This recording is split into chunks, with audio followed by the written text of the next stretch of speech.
ఇప్పుడు కేవలం సజ్జన సాంగత్యం చేస్తూ ఉంటాము, ధ్యానం చేయము. అర్థమవుతుందా? ఎవరికి అర్థం కాదు. ఏదో చెప్తున్నారులే, వస్తున్నారులే, వాళ్ళు చెప్తున్నారులే, వీళ్ళు వెళ్తున్నారులే.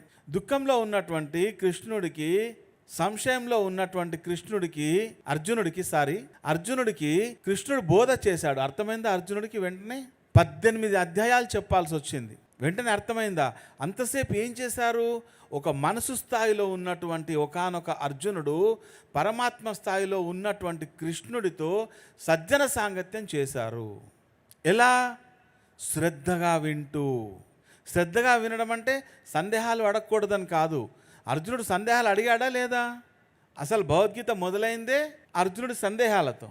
అసలు అర్జునుడికి సందేహాలు లేకపోతే కృష్ణుడు సమాధానాలు చెప్పేవాడా? మరి భగవద్గీత ఎలా మొదలైంది? ఒక సందేహంతో మొదలైంది. ఎప్పుడైతే సందేహంతో భగవద్గీత మొదలైందో అప్పుడు కృష్ణుడు ఇచ్చినటువంటి ఆ సందేశం ద్వారా సందేహం పోయింది. ఇలా సందేశాన్ని తీసుకునే మార్గమే సజ్జన సాంగత్యం.